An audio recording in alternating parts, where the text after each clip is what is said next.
গংগাধৰ নৈৰ বাঢ়নী পানীয়ে ছিঙি নিলে গড়কাপ্তানি পথ ডামাৰহাট গাৰুপাৰা সংযোগী পকী পথছোৱাৰ বৃহৎ অংশ বাঢ়নী পানীয়ে উটুৱাই নিয়াত সম্পূৰ্ণৰূপে ব্যাহত হৈ পৰিছে যাতায়াত ব্যৱস্থা নিশাৰ ভিতৰতে সেই স্থানত থকা ৬টাকৈ ঘৰৰ লগতে কেইবাখনো ব্যৱসায়িক প্ৰতিষ্ঠান পানীৰ খুঁটত উটি যায় ভগ্ন পথছোৱা অতি শীঘ্ৰে মেৰামতি কৰাৰ বাবে চৰকাৰ তথা বিভাগীয় কৰ্তৃপক্ষক আবেদন জনাইছে স্থানীয় লোকে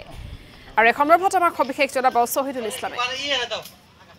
হয় মই বৰ্তমান উপস্থিত হৈ আছো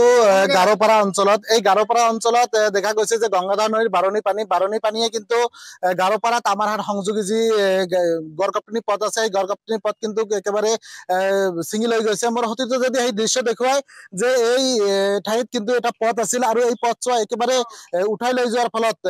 দেখা গৈছে যে একেবাৰে যি যাতায়াত বিচ্ছিন্ন ইয়াত যি বিদ্যুতৰ খুঁটি ইয়াত দেখিবলৈ পোৱা যায় বিদ্যুতৰ খুঁটিয়ে কিন্তু ইয়াত বাগৰি পৰিছে আৰু কব লাগিব যে যি একমাত্ৰ যাতায়াতৰ পথ আছিল এই পথছোৱা ছিঙি লৈ যোৱাৰ ফলত কিন্তু একেবাৰে বিস্তৰ ক্ষতি সাধন হৈছে স্থানীয় ব্যক্তি আছে হয় কি কব দেখা গৈছে নিশাৰ ভিতৰত কিন্তু এই পথছোৱা উঠাই লৈ গল হয় নিশ্চয়কৈ আপোনালোকৰ জৰিয়তে আমাৰ অসম চৰকাৰক এইটো অৱগত কৰাব বিচাৰো আপোনালোকে চাইছে যিটো তামাৰহাটৰ পৰা এই গাৰোপাৰা সংযোগী যিটো গড়কাপ্তানি পথ আছিল এইটো যোৱা 2017 চনত অলপমান ভাঙিছিল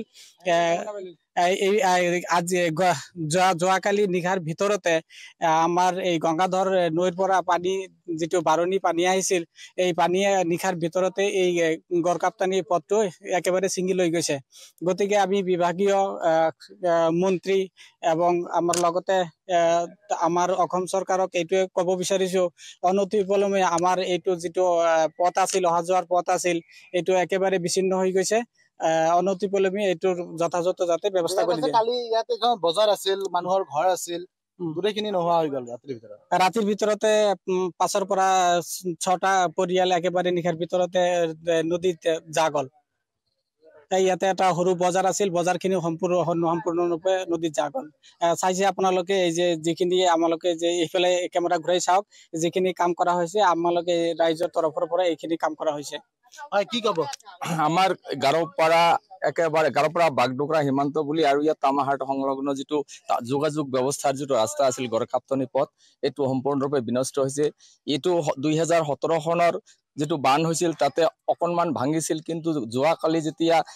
প্ৰচণ্ড বৰষুণ হল লগতে গংগাধৰৰ বাঢ়নী পানীয়ে এই হুমাই এই অঞ্চলটো একেবাৰে বিনষ্ট কৰিলে ইয়াত বহুতো ঘৰ দুৱাৰ আছিল লগতে ৰাস্তা ঘাট আছিল ৰাস্তাটো নোহোৱা হল লগতে বজাৰখন নোহোৱা হল বহুত মানুহৰ ঘৰ দুৱাৰ ভাঙি ইয়াত প্ৰায় নিশাৰ ভিতৰতে প্ৰায় 15-16টা ঘৰ একেবাৰে নোহোৱা হৈ গল যে এতিয়া আৰু মানে ভাঙি আছে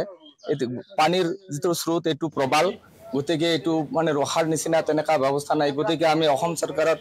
যিটো বিভাগীয় মন্ত্ৰী আছে আৰু আমাৰ মাননীয় মুখ্যমন্ত্ৰী মহোদয়ক অৱগত কৰাব বিচাৰিছো যে ইয়াত যদি চৰকাৰে সঠিক পদক্ষেপ নলয় তেনেহলে অনতিপলমে আমাৰ বহুতো পৰিয়াল ধ্বংস হৈ যাব আৰু নদীৰ গহ্বৰত যাব দেখা গৈছে যে কোনো ধৰণৰ ব্যৱস্থা গ্ৰহণ কৰিছে নেকি ইতিমধ্যে আমি